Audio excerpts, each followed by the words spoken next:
Afternoon. My name is Kristen Aylward, and I am a candidate for the Canton Commission for the Charter. And I've been asked by the Stark County Political Report to answer a question for the viewers of the blog. The question is, do you favor presenting a Canton charter government structure to Canton voters in November 2016 that mirrors Canton's current statutory government? Or do you favor the development of a proposal to voters that changes some aspect of the existing statutory structure of Canton government? And then, if you favor a change, describe the change you would promote in the discussions among the 15 elected commission members and the reasons why you favor said changes. First of all, I want to thank Martin Olson for doing this public service for the voters. I think it's important that the voters educate themselves on what a charter is and what it isn't. Second of all, because I'm a very practical person, I happen to be one of those who favor presenting a nearly identical charter as that would be nearly identical to the form of government we have now. However, I will keep an open mind, and I want to assure the voters I'll keep a very open mind. I think that's why we have a commission of 15 people, so we have a large cross-section of the community, a lot of different views and perspectives. So I am not closing my mind. But I want to explain why I feel that way. And that's because I'm a student of history. I looked back very carefully on the history of charters in the state of Ohio and in Canton.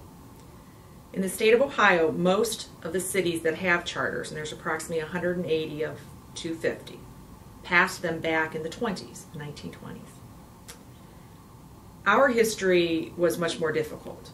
In 1913, 60% of Canton voters voted against a charter which proposed 5 nonpartisan commissioners to run our government. In 1921, 70% of our citizens voted against a city manager and 7-member council form of government.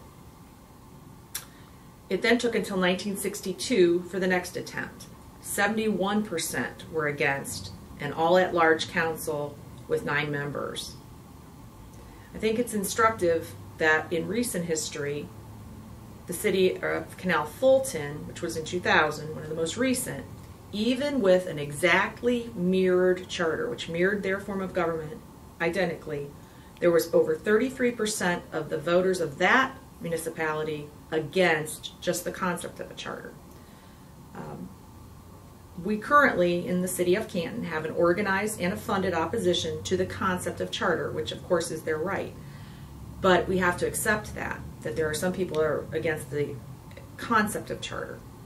I don't want to add to that opposition to particular ideas. One of the things that is difficult here is that the voters do not have a line item veto on our initial charter. When we submit the charter, it's an up or down vote. Therefore, if we mobilize various oppositions to 1 or 2 or 3 changes to add to those that are opposed to it fundamentally, I think we see numbers like we have in our past, which is a resounding defeat for the charter. So, I guess what I would say to the voters is, I'm a patient person. I teach my children delayed gratification is fine. You don't need instant gratification. Sometimes the best things come slowly and with deliberation. So what I would propose is a substantially similar form of charter as to what we have now under the statutory form. For those who are anxious for change, or at least to try change, I would propose that our charter review period be shorter for the first one, perhaps 2 years, and then subsequent ones would be traditionally more like 5 years, so that we would have an opportunity to give the voters a chance to line item veto changes without jettisoning the charter idea. So that's my position.